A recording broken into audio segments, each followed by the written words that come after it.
Hey guys, and welcome to Collider Movie Talk for movie fans. I'm your host, Natasha Martinez, and this is the daily show where we give you all the latest news in the world of movies, plus some insight into what it all means. We're giving you the world today, guys. Yeah. Joining us this morning is Mark Ellis. I can show you the world. Aww. Welcome one and all to the best movie news show in the entire galaxy. On today's show, just look at that rundown right now. We got new images. We have one movie that's got some very exciting news. Another movie might be losing some money. But either way, I don't want to put a lot of pressure on anybody here at the table, but one of the cast members of today's Movie Talk proclaimed that this is going to be the greatest episode of Movie Talk in the history of the show.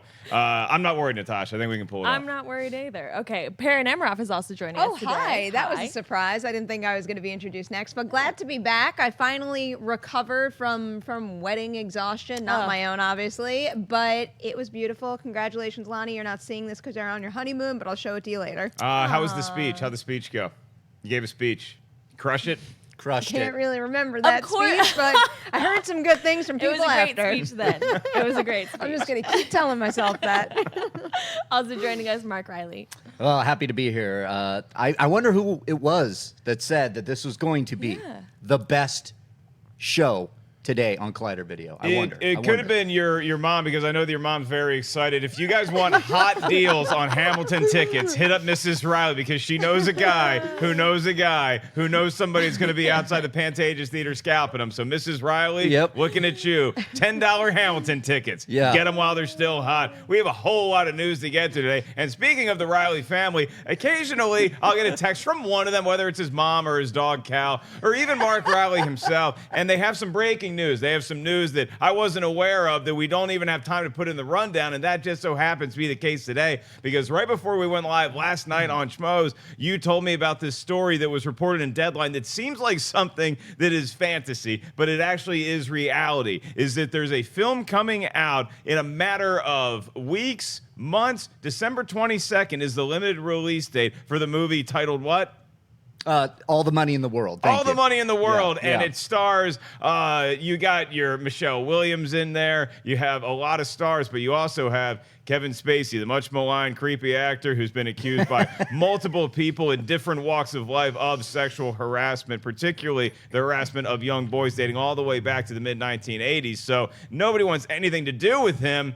And he's in the movie. Yeah. And he has a pretty prominent role in the movie. So you know what they're doing? They're not scrapping the movie. Director Ridley Scott has recast the role and is going to shoot the scenes over again with actor Christopher Plummer in the role of the man with all the money in the world. Mark Reilly, can they pull this off? Well, we did talk quite a bit about it last night on Schmoes, breaking down the logistics. Do they have enough time? And when you look at all the facts that have been given to you, Kevin Spacey allegedly shot the role of John Paul Getty III for 2 weeks.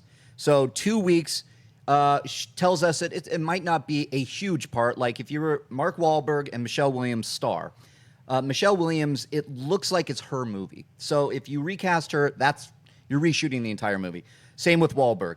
I think with removing Kevin Spacey out, you do have a short window. You get Christopher Plummer in there. Breaking soon after was the fact that Mark Wahlberg and Michelle Williams did say they will go back and do the reshoots for the scenes that they're involved in. So, yes, I think they can make it. I think that they can make it. They want to get it in before the awards season. They want to get it in under the wire, which is December 22nd, will qualify as an awards run. They had this movie ready to screen at AFI next week. So this movie is done. It was edited, has music, color corrected, all the bells and whistles are on there. So now we're talking about getting Christopher Plummer in there and inserting him back into the movie somehow. I do think it can be done. Yeah, Perri, it's great news, because it's nice to see that Wahlberg and Michelle Williams moved what they probably have busy schedules to be able to accommodate this shoot that Ridley Scott is going back. And I likened this last night to the role that Anthony Hopkins had as Hannibal Lecter, where he won an Academy Award for it, but doesn't have all that much screen time. So if you had to take him out and replace him with another actor for whatever reason, I think that it could have been done in a concise amount of time. My question to you is, doesn't this cost a lot of money to do these reshoots? And this movie, let's face it, this is not Rogue One, okay? This is not some sort of huge blockbuster where, yeah, we need to do a lot of reshoots, but don't worry, it's going to make so much money at the box office. Will this recoup its new budget? It's an expensive thing, I would imagine. I can't picture any other better way for them to go about this, though, because I was supposed to see it at AFI Fest. I was really looking forward to it. When that trailer came out, that trailer's incredible. I was just rewatching it now. This looks like a fantastic film, a film that was expected to be in contention for award season, and then someone else's terrible behavior then ruins what hundreds of people work so hard on. And, I just focused on the kid in the movie, Charlie Plummer, and if you haven't seen King Jack, you have to, and I've kind of been waiting for him to get his moment. There's just so many reasons that I wanted this movie to come out. I wanted it to be great, and I wanted everything they wanted for the movie to happen.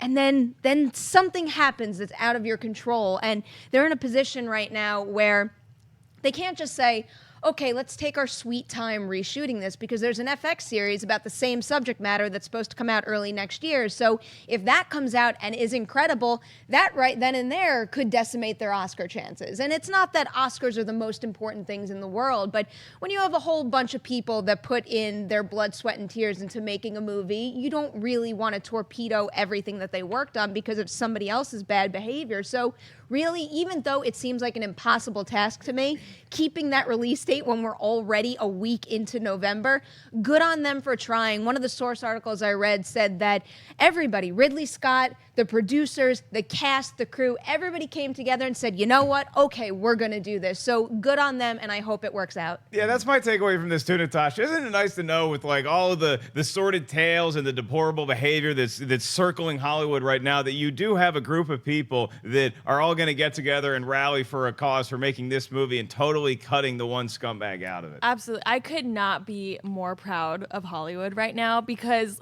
like you said, it's not like a Rogue One. We don't know if we're going to make, or if they're going to make that money back, but they're putting their foot down and saying, listen, if you're going to be a creepo like that, then you're going to have to face the consequences. So I think it just sets a precedent from here on out that, you know what, some poor decisions have been made, and this is not the way that the industry should work anymore. So I'm super proud. And we can get you out of the movie. We can replace you with one of the legends of acting. Christopher Plummer, all the way back even before The Sound of Music, then winning an Academy Award for 2011's Beginners. The guy has a lot of chops, so I'm looking forward to a fantastic role from him. And I think that, if anything, this is actually going to put more eyeballs on this movie. So you talk about spending money for reshoots.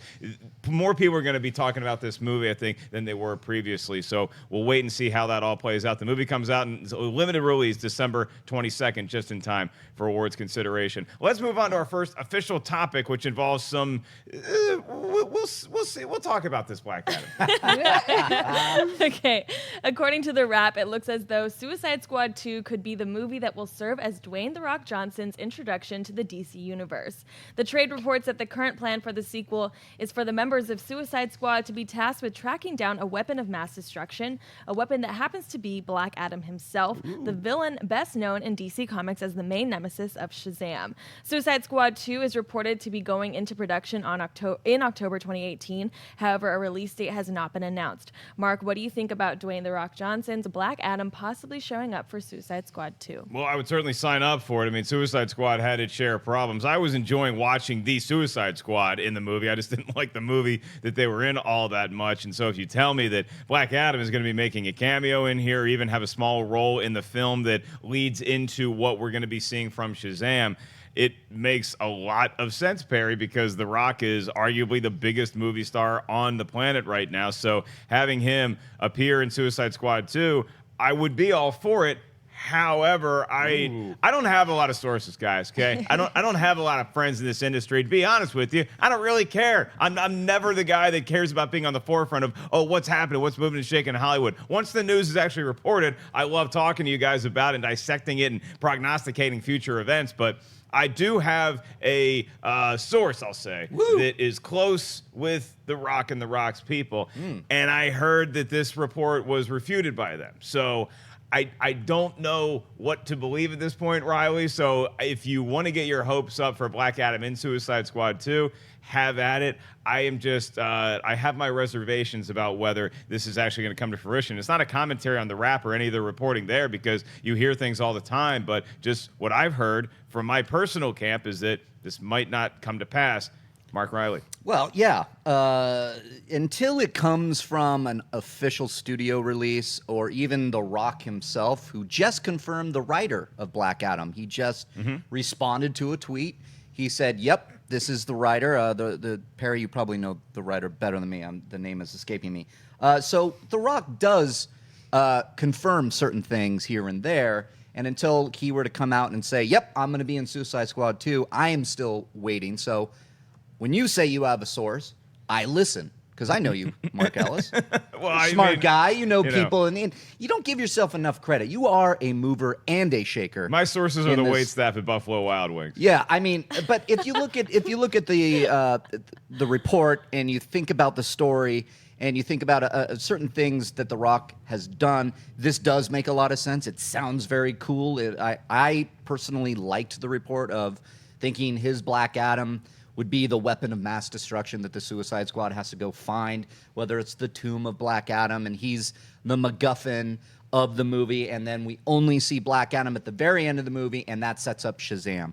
But it looks like Shazam might be going into production before Suicide Squad 2. So anyways, I like that, but until we get confirmation, I'm still taking it with a grain of salt. It's very cool, like you said, to speculate, to talk about news that is put out there. I personally like it. If it happens, great. They might have something. The Rock has gone on record saying, we have a big surprise on how we're going to announce Black Adam. So you could either say, is this the surprise? And the rap has, spoiled the surprise for us. Or are we going to get a different one? He also met with Henry Cavill at one point, and that got speculation going that Black Adam could be the villain in a Man of Steel sequel. So there's still a lot of moving pieces to this story. Yeah, Adam Steekiel is the guy you were referring to, is the writer that The Rock seems to have confirmed, and we were speculating that Steekiel might be involved in it somehow. I think he's also working on Rampage with he wrote Dwayne Rampage, The Rock Johnson. So all of this is one thing. There's another element to this, Perri, is do you think that Suicide Squad 2 could use a boost like The Rock as Black Adam, or just even The Rock playing himself at this point, to be in the movie to kind of give it a nice little pop? I'm glad you said the writer's name, because that's why I didn't speak up, because I can't pronounce his last name. But There's now a I lot can. Of, a lot of consonants. Now I can. A lot of Z's and Y's. Yeah, so with this one, I think that's one thing that if this is true, because we don't know if this is true, and also if you do look back at the DCEU and how things have progressed, even if something is maybe accurate at the point where someone from an outlet overhears something and they can report it, maybe it was talked about, maybe it was true. That does not mean it's going to be true a month from now, especially with Justice League coming out. I'm sure they are laser focused on that movie and the reaction they get from that. Wouldn't be surprised if even a reaction to a specific plot point, I'm not trying to tease anything, I'm just saying one little reaction, one big reaction, it doesn't matter, it could really change the course of these movies going forward. So if this is true now, whatever, it might not be true in a little while. The thing that does bother me a little bit about it is I'm excited for The Rock to play Black Adam, and even though I did like components of Suicide Squad, there's no denying that was a pretty big disappointment for me. So to me, Suicide Squad is the thing that needs the boost. I don't want the Black Adam introduction, and I'm not saying that I'm hopeless about a Suicide Squad 2 being good. I'm a big fan of Gavin O'Connor. There's a total chance that movie could just blow expectations away, but if it doesn't, I don't want that to be the intro to a character I'm really looking forward to seeing. So it's a risk. I think Suicide Squad 2 needs The Rock more than The Rock and Black Adam needs Suicide Squad 2 in an introduction like that. Yeah, I can still take some good things from the first Suicide Squad. Yeah. I mean, the Academy Award winning Suicide Squad. I think that if you look at just the Amanda Waller scenes, or you look at the way that the team came together, I still enjoy watching that. And also the Bruce Wayne, Amanda Waller dealings at the end, I thought was really inventive. And just seeing Batman versus, Will Smith's Deadshot. Like, I thought there was some cool stuff in Suicide Squad. Okay, Natasha, I'm going to put you in a movie theater right now, okay? Okay. And this is The Rock's movie theater, so these are all the projects that he has either in the works or rumored to be in the works. Okay. You tell me which movie you're going to go see. Okay. So in theater 1, we got Rampage over here, based on the popular video game. In theater number 2, we have Jungle Cruise. Whoa. Okay. Theater number 3, we have Jumanji. Theater number 4, we have the Fast and Furious spinoff with him and Jason Statham. And then theater 5, we have him. I'll give him 15 minutes of screen time in Suicide Squad 2. This Which isn't a fair theater question you to going pose to a Disney princess. I know. I'm like, I think everyone can tell by the way that my face lit up. I'm like, Jungle Cruise. Okay, so definitely Jungle Cruise. You going Jungle Cruise? Come Which movie you on. guys going to see? I don't know. All right, well, don't get too Okay. excited about this I'm not magical excited. movie theater I just placed you in free of charge. I would. I'm sorry it's not Hamilton, Reilly. How about Skyscraper? Throwing that one in there too. Nicely done. Yeah, I'll go Skyscraper because that sounds like a fun, die-hard action movie that I think The Rock can do very, very well. Although Jungle Cruise, I might be with you, Natasha, because he's That's what I'm describing saying. it as Indiana Jones-ish. So okay, I'll go Jungle Cruise. Okay, that sounds Indiana good. Jones, chock full of dad jokes. How about you, Perry? Oh man, Jumanji was just too big of a part of my childhood to pass up. I need to see what it is. Well, you guys, Yeah. I put all It you was guys a in a toss-up between Jungle Cruise and Jumanji. free movie but- theater, and this is the thanks I get. I'm turning this car around. Cody, cut the stream. We're done here. All right, fine. We'll keep going. What's our next story? Okay, THR reports that investors for Alcon Entertainment's Blade Runner 2049 are facing close to $80 million in losses after the $155 million budgeted film failed to ignite the box office. I love sitting at this desk because I get to see all the amazing graphics. It's the toughest for you because you have to read the story while we're all And just you guys are all at the laughing, graphic. yeah. All right. Its distribution arm at Sony, however, is ultimately expected to recoup its $110 million investment because of the agreement brokered by Sony Motion Picture Group chairman Tom Rothman. On the eve of the film's October 6th debut, Alcon founders Andrew Kosove and Broderick Johnson told The Hollywood Reporter that the movie would need to earn $400 million globally to be a win, and so far the movie has only pulled in $240.8 million worldwide after more than 4 weeks in theaters. Reilly, what are your thoughts on Blade Runner 2049's box office causing Alcon to lose as much as $80 million? It sucks for Alcon, but for me, it just shows that this movie, not a lot of people are going to see it, worldwide or otherwise, and it's one of the best movies of the year. I enjoy this movie so much. It's probably going to be in my top 5 movies of 2017, and so I look at this and it was a gigantic risk for Alcon because this is a movie that has been deemed a cult classic. And by that definition, there's a very small audience, and that audience went and turned out for this movie. But it's a property that not a lot of people revisit. It's a sci-fi classic, but it's not something like a Star Wars or, God, if you go back to the 80s, and if you were to revisit a movie from the 80s that was so big, but this when it debuted in theaters, the original Blade Runner was not big with audiences. It failed at the box office originally, and then over 30 years, it became a cult classic. So you were asking a lot of the audience to go see this movie, even when you put in Ryan Gosling and you bring back Harrison Ford, and then you round out the cast with amazing people. And on top of it, Denis Villeneuve, who is the best, my favorite director working today. So it's a real bummer to see that. It was a big gamble. Alcon said in an interview with THR that they were hoping that this would be their franchise that would really launch Alcon, because they also did a Point Break remake that just got destroyed. That lost a lot of money. And I've heard little whisperings that they could have maybe tried to do this movie on a smaller budget. And I would agree with that. But I'm not the best person to talk about these big budget Hollywood movies. I've never worked with a budget like this big. So when you look at Gosling, Denis Villeneuve, Ridley Scott producing, and Harrison Ford, and then the effects that go into it, that's a lot of money to put out there, and it bums me out that people aren't going to see this. And I don't think Blu-rays or streaming or rentals that come after the home release are going to help it get to that magic number.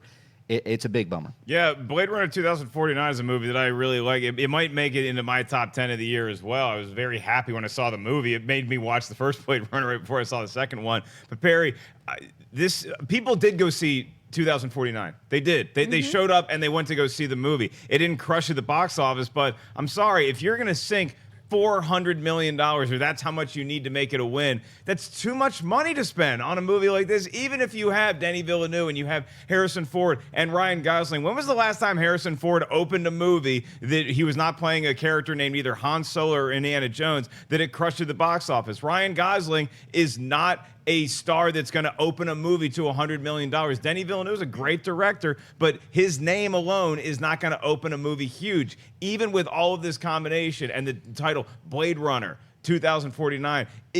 I don't know why you sink that much money into this. It looked gorgeous. They spent the money, and you can see that they spent the money on screen, but it's so much money to spend on a movie. And it's more than 155 million, because that 155 million is after rebates, tax incentives, and before marketing.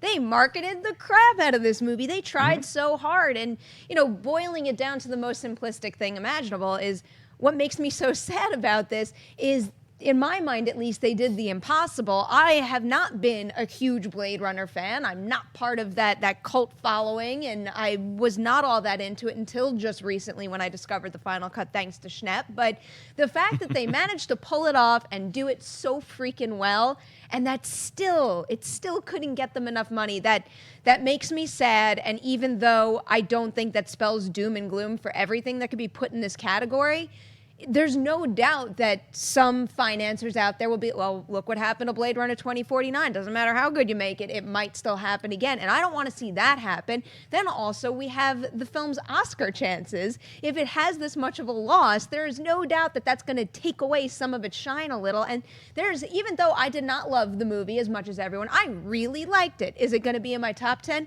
No, but I think it deserves some accolades. And it's just a bummer to me that it's not spreading as well as it probably should have. But really, I didn't think that was gonna happen, and especially because of that really long runtime, because there's a lot of folks out there that, maybe they're not all that into Blade Runner, and they're thinking, oh, maybe I should check that out this weekend, and then they look at the runtime, and it's a big commitment. I'm not saying that's a valid reason, and I don't want that to make people shy away from a great film, but it is a reason. I don't want to be one of these people that love the movie, and so I have to tell everybody else, shame on you for not going to see it. You don't want to see Blade Runner 2049. Hell, it took me, 34 years to go see the first one. So I don't blame anybody for not wanting to rush out and see this movie. Movie tickets cost a lot of money, and if Blade Runner wasn't your thing, then save the money for something else. Do you guys think we could have made this movie for less money? Because like I said, it is so gorgeous to look at on screen. Could we have done this for $100 million less?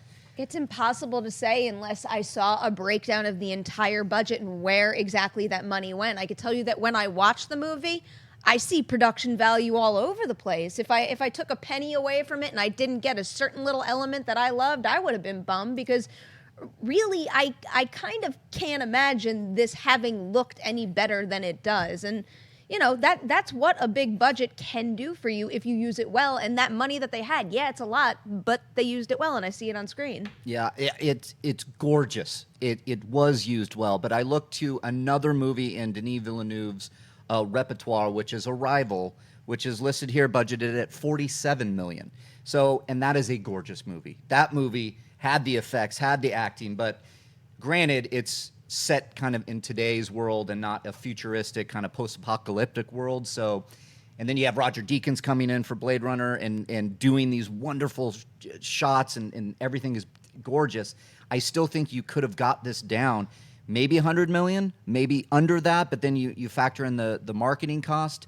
I think if you can look at Arrival's $47 million budget before marketing, that could show you that it could be done. But think about how much of that movie takes place in a real world location or in a military facility. It does have a lot of visual effects, but this whole movie, I feel like every single frame of this almost has some sort of absolutely component. It really does. The Blade Runner 2049, every shot you see serves a purpose. Every location serves a purpose for story, and I respect that. I do believe, though, it could be a little bit too much of a budget. I think they could have pulled it back just a bit, but I don't even know if that would have helped. It probably cost them $17 million alone to make San Diego look like a giant trash dump. I'm sorry, San Diego. I didn't do this to you. I love your city. Do you think this has any future implications for Denis as far as him being a director getting a budget like this again? Because he's rumored to be working on Dune as his next project. So is this going to cost Dune anything? Because Dune is another property a lot like Blade Runner, where it's this cult classic that people either love or they're like, oh yeah, that's the thing with sand, right? So can you make a movie? How much are they going to give him to make that flick? That's a good question. That's why I'm here. I hope it doesn't affect the budget on Dune. I happen to think, though, that Dune has a bigger audience because of the books, because of the 80s movies. Yeah, I do. And I think you can market it being like from one of the great best-selling novels of all time. However, it's going to be the marketing again for Dune. Dune has a little bit more accessible sci-fi. Big giant space worms, riding space worms and finding spice and these colorful characters and an interesting mythology. I think it has a little bit more going for it, but again, I don't know. I'm not running Hollywood. Perry, Reilly thinks that Dune has a bigger audience than Blade Runner. Are you going to be the Aaron Burr to his Alexander Hamilton? Yeah, I my think God. Dune is going to be in the same exact place that this will, unless we see a trailer for Dune and we do see some attention-grabbing, high-concept components that could feel a little more appealing than what Blade Runner might have looked like during the marketing campaign. But I don't think the name Dune is going to get butts and seats any more than the name Blade Runner did, but I think that's a real concern here. And I don't think necessarily it's a thing that's going to follow Denis Villeneuve around for the rest of his life. Oh, remember when Blade Runner didn't make back all its money? But I think it's a pairing of a talented, capable director, but also of bringing a very expensive property back to the big screen that is a serious risk. And I think that if anybody is looking at just that, your mind will go back to Blade Runner 2049, and you might say to yourself, well, is this the best way to spend all this money? Well, Natasha, I think I speak for both of us when I say if you want incredible sci-fi, you want gorgeous visuals, you think Daddy's Home Part 2. Oh, yeah. And a nice segue into our next topic. Opening this week, guys, Daddy's Home 2, the beautiful sci-fi, beautifully shot movie. All right, father and stepfather Dusty and Brad join forces to make Christmas time perfect for the children. Their newfound partnership soon gets put to the test when Dusty's old school macho dad and Brad's gentle father arrive to turn the holiday upside down. Look at that cinematography. Yeah, I know. Look at all the money. It's clearly on screen with those beautiful Christmas sweaters. I didn't see the first Daddy's Home. I was looking forward to this Daddy's Home because I love Will Ferrell. Him and Mark Wahlberg together. I thought the other guys was great. And then you have Mel Gibson and John Lithgow playing their dads. And from a movie I saw a couple weeks ago, Bad Moms Christmas, when the moms come to town for Christmas, now it's the dad's turn to come to Christmas, and maybe we get the same kind of comedy. There's an embargo until 4 p.m., so I'm just going to say I ate a Taco Bell for breakfast this morning. That's why I just reacted like that. Daddy's Home 2. Anybody care to levy your I haven't seen desire it to yet. see it? I did see Daddy's Home 1, though, the first one, and I had a delightful interview for that one, which is surprising because I didn't like the movie all that much. The first Daddy's Home movie, I feel like 80% of it is absolute unfunny garbage. I was kind of miserable throughout the entire movie. And then finally at the end, you get like a little heart and a little charm. And I'm like, wow, why didn't the rest of the movie reflect that same tone? You had something there. And then if you've seen the first Daddy's Home, you know that there's a little reveal at the end. And as a fan of any of those people involved, it's hard not to want to see that play out in a second movie. What was the reveal? Put the spoiler alert up. What was the reveal at the end of Daddy's Home? Well, when they bring in John Cena. Yeah. Oh, okay. When that happened, Right. I said to myself, okay, I think I'll give it another shot just to see how all that plays out. But Okay, we're done. I'm not dying to see Daddy's Home 2, that's for sure. Reilly, do you think Daddy's Home has a bigger following than Dune? I think Dune beats this as well, unless you cast John Cena as a space worm. Then I get That would be amazing. We'll be fine on that one. You seem excited about this new picture. Nope. Yeah, the first one didn't do it for me. I just you you can make these movies and you can fill it with a bunch of dumb humor, and I'm with you, Perry. When it got to the end, that's when it really I started to feel the heart And that's what was sorely missing. I thought, it really needed something to kind of ground it and ground the humor. And this just looks like, let's throw John Lithgow and Mel Gibson in there now as crazy fathers. And I'm not hearing good things. So I want to see Murder on the Orient Express. If I'm going to do a ticket, that's the movie I'm going to see this weekend. Natasha, I'm putting you back in the movie theater. All right. And you got another choice to make. You got Daddy's Home 2 over here. Get some nice Christmas feels, maybe some yucks. You got Murder on the Orient Express right here.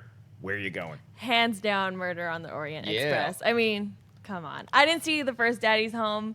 I like the idea of Mel Gibson and John Lithgow being the dads, but I'm not going to see this movie. I would say take option number 3 and go see Bad Moms Christmas again because it's pretty damn funny.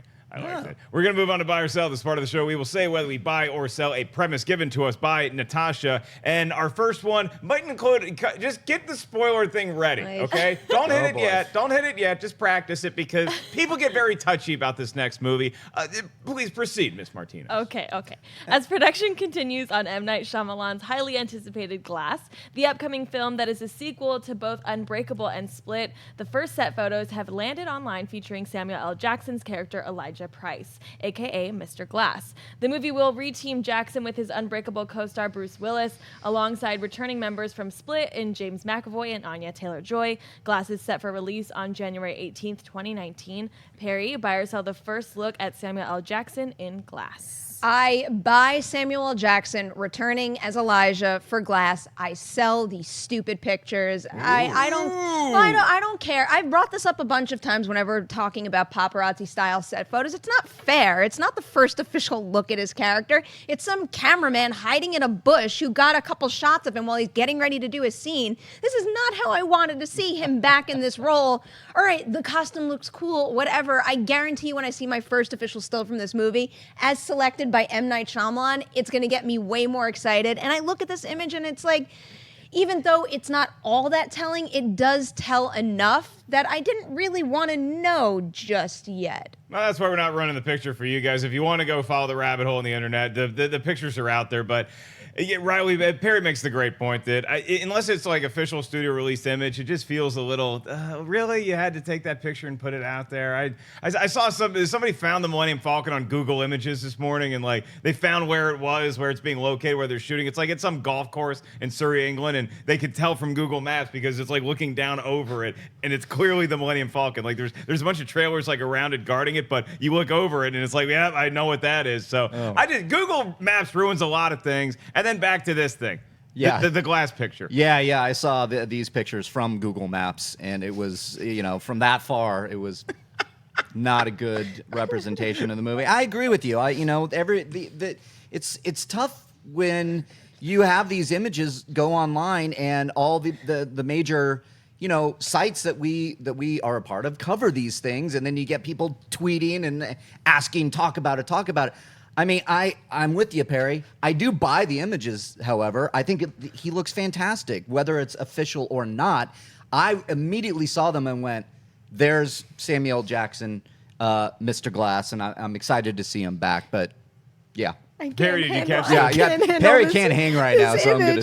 Because I googled Millennium Falcon in Google Maps. It is the dumbest looking. It's like, let's just shield it with trailers. Oops, forgot another important. Yeah, they kind of have helicopters. They have. I don't know if anybody knows this. Who's trying to hide the Millennium Falcon, but we have spaceships on Earth, and they're helicopters and their planes and the satellites, so they can actually look at what the Millennium Falcon is. But who's doing that? Who's like come on? Did you lose your title list and you're like, let me go see if Google Maps has it. Oh my God, is that the Millennium Falcon? Just leave it alone. I don't like seeing these pictures, Natasha. Yet we work in an industry where we have to cover it. So I know. Spoilers at all times. That's why you're very spoiler heavy today. It's not working in the coal mine, so I guess we'll put up with it for another day at least. We got one more buy or sell, and this one's a little more exciting, especially if you're a fan of Shawn Levy. Mm-hmm. Variety reports that after a small bidding war, Fox has bought the spec script Crater by John J. Griffin, with Shawn Levy in talks to direct and produce through his 21 Laps production banner. Described as a coming-of-age coming-of-age story in the vein of Stand By Me.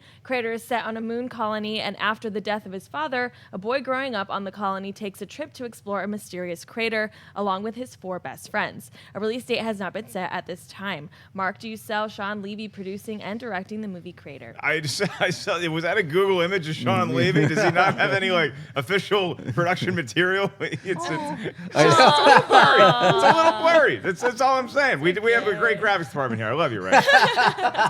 I'll buy what Shawn Levy is doing. Shawn Levy's interested in this thing, and it seems like a cool thing for him to be doing, because if you have the coming of age story, you have the Stand By Me. We know what Shawn Levy was able to do with something like Stranger Things. So I'm in on this, and Stranger Things 2, I'm still trudging through. Whoa. I'm still. What do you mean?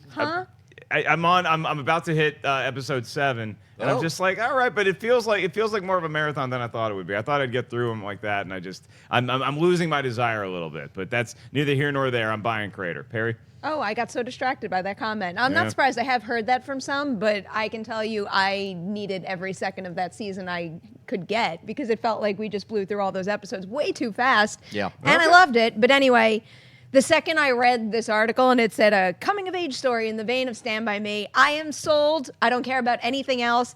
But there are other components to the story that make it really appealing, like Shawn Levy being involved. Also, the fact that this was a blacklist script from 2015, which means there's something to it. There's a reason that this made the cut for that list. And I would think that, of all people, him combined with this, because he's done other films in addition to his work on Stand By Me, on Stranger Things, that does suggest that it's the right pairing. And I like this idea. I like this idea a lot. And I know sometimes when people hear coming of age in the vein of Stand By Me, they don't get initially as excited as I am. It's more of an eye roll. We've seen things like that before. But have you ever seen it on the moon? No. I don't believe I have. No, I've seen Leprechaun on the Moon. Riley. Yeah, good movie there, Leprechaun, in space. It is a buy for me. Whenever there's a YA or a young adult adaptation, they always bring up the holy Stand By Me to kind of set the stage. But then put it on the moon, yeah, I'm in, and it goes right into the wheelhouse of Shawn Levy, who did the last directing he did was a couple episodes of Stranger Things season 2, which is amazing. Mark, please keep going. Keep going. I'm gonna keep watching it. It's just like the first 6. I was just so excited. I'm just like, oh, this is what's next. You're about to start episode 7. Don't let it get to you. I'm a little sick. It's of an important episode in the series. You gotta. Yeah, sorry, Natasha. I don't want to hear anything. Spoiler alert. I'm only on episode 4. I'm not gonna talk spoilers. I'm gonna talk Crater. Okay, I'll get back to Crater. This looks great. It's right in his wheelhouse, like I was saying. I can't wait to hear the cast. I can't wait to learn more about this, to understand exactly who our lead is, who the father is, what the effects are going to look like, what the world is going to look like, this world building that he's going to do, future on the moon. There's a lot of potential here, so it's a buy. It's a bunch of kids exploring a crater on the moon, Natasha. What else do you do on the moon? Like, it just seems like such a boring place. Like, of course you're going to go explore craters. There's literally nothing else to do. That's actually very true. Yeah, there's not. Well, right now there's nothing to do. But once you colonize the moon, you could put a mall in there, maybe a Chuck E. Cheese, an arcade. Okay. Then a lot of different things you can put on the moon once you colonize. Seem to have a lot to say on this. It's odd that I know you're so passionate. You immediately, like, the first chain restaurant you went to was Chuck E. Cheese, so we'll explore that at a later date. I just thought Chuck E. Cheese on the moon sounds something like heaven for a kid. Mm-hmm. Yeah. You're like, you got to take the pod across the craters and go out and then land. I know, Chuck E. Cheese. That is random. I'm like, so random. What am I going to? I'm sorry. There's a Chili's, there's an Olive Garden, and there's maybe a Buffalo Wild Wings where you can watch your favorite sports. What about a Wood Ranch? Wood Ranch. And does Cal go to the moon in like a puppy spacesuit? Well, Cal, of course, is going to go on the moon. Cal goes with me everywhere. So, the moon is not going to stop Cal from going with me if we go to the moon. Shawn Levy, you hear that? Yeah. You put a cute dog in there and just make sure that he's the one. I don't care about the kids. Make sure that the dog survives the entire 2-hour picture. Homeward Bound on the moon. Oh my God, I know. The family moves back to Earth and leaves the dog, and now the dog has to get home somehow with a cat. No. You gotta Cats have a can't. cat. No, Homeward Bound had a cat. Okay, I'm sorry. No, Had a cat. no. This Sassy. is just. I'm just writing Cal's story right now. It's just Cal. Oh my You guys see how hard it is for writers to all come together? This is why when you put too many cooks in a kitchen, one of them wants a cat, the other one wants a Chuck E. Cheese, even though he doesn't have any kids. It's a weird thing on Movie Talk, which is why we're going to move on to the other shows we have for you on Collider Video. Our top 50 superhero movies of all time keeps on chugging. We have new episodes dropping every weekday, and check out right now on Collider Video for the latest episode. All new Heroes is dropping yesterday. So we're having new nuggets of Heroes every Monday and Wednesday, hosted by the one, the only, the sweatiest of them all, Mr. John Schnepp. And the new Murder on the Orient Express review is up as well, plus new Schmodown excitement. So make sure you guys check out all that content. Subscribe right here to Collider Video. We're going to save a couple minutes at the end of the show for your live Twitter questions. So tweet us right now at Collider Video. In the meantime, we are going to progress to Mailbag. Who wrote us what letter today, Natasha? Janice wrote us. I don't know why I had to sing that, but Janice writes, "Hey Collider crew, I noticed that Christopher Nolan sent Netflix a personal email apologizing for the comments he made about Netflix back in July, saying now he should have been more polite and that it was undiplomatic in the way he expressed it. Do you think he's changing his view and wants to perhaps do a movie for Netflix down the line because they seem to give filmmakers a lot of freedom?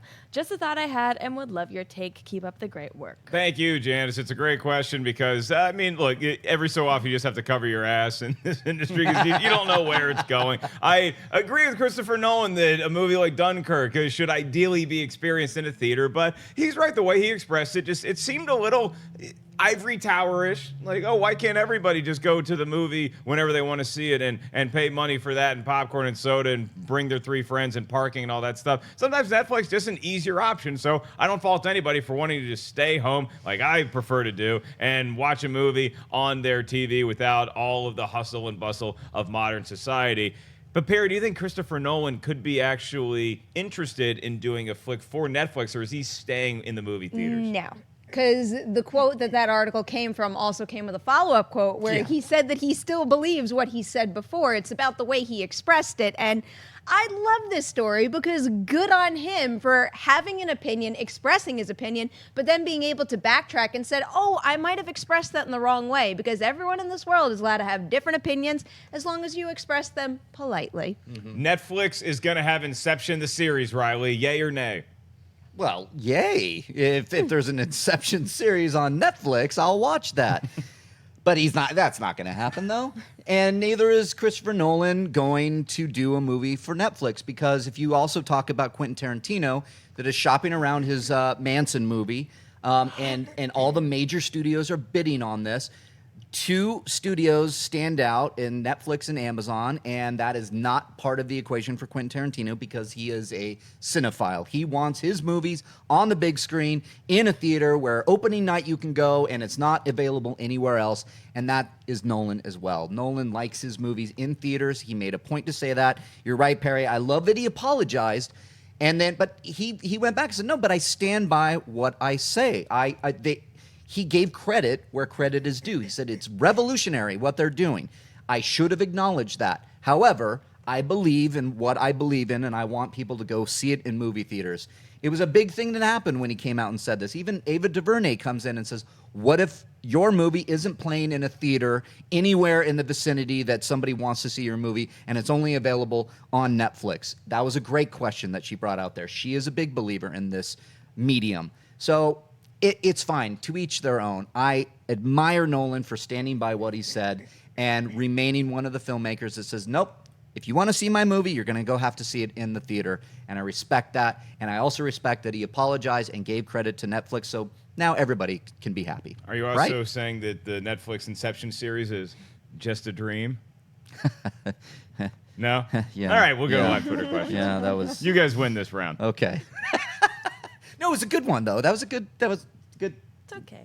I'm frozen. It's okay. You're frozen. Okay, I'm back. Oh, geez. Let's do some live Twitter questions. Let's do 1 or 2 quick ones, and we will call it a day. Okay, the best day, right? The best. I think Movie it's the Talk best episode. Yeah. I mean, you don't get Cal and Chuck E. Cheese on the moon every episode of Movie Talk, so we are rolling. We're pitching a perfect game heading into the 9th inning. All right. Ooh. Okay. Okay. Phil Fang Foom writes, do you think someone saying a movie has a great twist counts as a spoiler? Trying to win an argument I'm having with my friends? I think it does. Oh, that's a great question because Yeah. you're not saying exactly Ooh. what the plot point is, but you're saying there's a twist. So now, as the audience member, you go in there and you're Yeah. sitting a little more on the edge of your seat, like you're waiting for it. So, yes, I do. Yes, I personally do. I think that it is a spoiler. It's a minor spoiler, but it still is a spoiler saying, oh, wait till you see the twist. You don't need to know that. Go see the movie. If you're really trying hard to sell your friend who is just violently opposed to going to the movie, I think you're okay to say, but there's a twist. And then at that point, if they're a little more interested, that's cool. But yes, I do consider it in the realm. If there's a Venn diagram, it is in the circle labeled spoiler. Mark Reilly. I agree with you. I think that if somebody were to tell you, oh my God, you got to go see this movie, there's a huge twist at the end, you're like, you don't want to see that twist coming. That's why they call it a twist. You want to be in the movie, immersed in this in the magic of cinema, and you're sitting there, you're with the story, and then all of a sudden twist, and you're like, whoa, didn't see that coming. When you're ready for that twist, you're already trying to get a few steps ahead of the story and trying to call the twist. Maybe you're trying to figure it out, and you're like, there's a twist here. Is this it? Is this it? And that's going to take you out of the movie. So I do believe it's a spoiler. Perri, is it a spoiler or is it the job of the movie in the first 45 minutes to get us so deeply engrossed that we forget what our friends told us? I think it depends on the way you express it. If you expressed it as Mark Reilly just demonstrated, that is a spoiler. That is bad. But I think there's a lot of cases, especially when you're reviewing movies, and it doesn't have to be a twist like an M. Night Shyamalan twist. In the third act of a film, it normally does switch gears or reveal something. And if someone is discussing a movie or watching a review, sometimes that change completely affects the entire experience. And if you don't address it even lightly, whether you use the term twist, shift, reveal, anything, sometimes that is important for at least a review. And I imagine if the person is discussing it and trying to be sold on it, that might be the deciding factor. So I think it's just about the way you approach it. I like to, when I'm reviewing movies, if there is a twist, I like to say that I liked or didn't like where the film goes. I think that's a little bit more Nice as opposed to choice an of actually like words. twist. Do you find it annoying when people say, oh, you got to wait for the twist? Or do you actually find that sells you on a movie more? No, I find it annoying and I think it's a spoiler, but I like to know nothing going in just because I feel like my brain when I'm watching movies, I'm just like, oh yeah, that's going to happen. That's going to happen. Like I can kind of see where things go. So I would rather just go in blindly. See, I'm such So a hard. dope when I go into the movie. Like I literally don't see any twist coming. I just don't. I think there's one movie. There was a plot point in Daddy's Home too that I was like, I think I see where this is going. Totally wrong. I just don't see where stuff is going. That's why I get to host this show. Let's do one more live Twitter question, and we are gonna say goodbye. Okay, Mac writes, if the rumors of Black Adam revealed in Suicide Squad 2 are false, how would you go about revealing the character? Damn, that's a good question. I need to know what DC's slate is going to be. I need to know this movie's coming out here. If you can give me an order of the movies you're releasing, I could probably pinpoint one and say that's the best time to introduce Black Adam, or maybe because it seems like from even what The Rock himself is saying that you're not waiting until Shazam to reveal Black Adam, that you want to sneak that character into some other DCU property, which is why Suicide Squad 2 makes sense. You can put those two pieces together, but if it's not going to be Suicide Squad 2, is there another movie that they have currently on the calendar that you think would be a great introduction? Do you go Flashpoint, for example? Yeah, I mean, we haven't, some reports say that they're going to be looking at Justice League performance before moving forward on Sure. Flashpoint. We have Suicide Squad 2 getting ready for production. We have Shazam, and Aquaman's coming out. I couldn't see Black Adam for Aquaman. It's a good question. I personally love the idea of Suicide Squad 2 introducing him. That makes a lot of sense. But when you put it in, Shazam seems like an obvious maybe post-credit scene because we have the villain coming in with Shazam, and then the very end could then maybe set up a Black Adam movie or a continuation of Shazam. So it's a great question. Personally, for me, I would like it to remain. I would hope that this is true. I like Suicide Squad 2 as his introduction. Not to say that they can't pull something like that off where they introduce him in a post-credit scene of any movie they have Sure. that they're working on right now, but I just want it done in a way where it serves the character best, and it seems like his own solo movie is the way to do it. I mean, the idea of him being in Suicide Squad 2 is cool, but think about how many characters there are already in Suicide Squad. I just want to make sure that no matter how they introduce this character, that it's in a meaningful way, more so than just, oh, here's a quick glimpse from like the side, or look at his and guess what you're going to get next. It was pretty cool at the end of whatever Fast 5, in fact, I think at the end of Fast 6 when they introduced Statham. Yeah. Like, that was pretty cool. Like, you leave the movie theater like, oh, that movie, man, that airplane was on the runway for a long time. But did you see Statham at the end? Like, that was pretty cool. Okay. That was pretty cool. Yeah. They're different franchises, though. I They're different don't think franchises. I don't think any individual in the Fast and Furious family can compete with, like, Flash and Aquaman and Joker and Deadshot and Harley Quinn. No? Yeah. I don't know. I've been friends with Perri Nemiroff for a long time now. I don't think I've ever actually won an argument against her, but I at least made. If you can just make Perri pause for a minute, you've done your That's a day's win. diligence. That's a win. Because I'm very persistent. I don't give up. That is the very persistent Perri Nemiroff, and I want to thank everybody for what I'm going to deem the greatest episode of Movie Talk in history. Or maybe it would have been if I didn't make that Inception joke. We'll try to do better next week. I want to thank everybody behind the scenes as well as up here on the desk with me, and most of all, y'all, thank you guys so much for commenting during the live show. Make sure you subscribe right here. Click that like button and get Movie Talk all juiced up with happiness. For Mark Reilly, Natasha Martinez, and the very persistent Perri Nemiroff, my name is merely Mark Ellis. I'll see you guys at the Comedy Store this Friday night and next week on Movie Talk. Don't worry, Dennis Zen's going to be hosting an all-new episode tomorrow. Hey everybody, Mark Ellis here. Thanks for watching this episode of Collider Movie Talk. You want to watch more? Then click up here, or you can click right here for more great content from Collider. And if you haven't subscribed to Collider Video, do so right now and share this vid with your friends. Thanks for watching.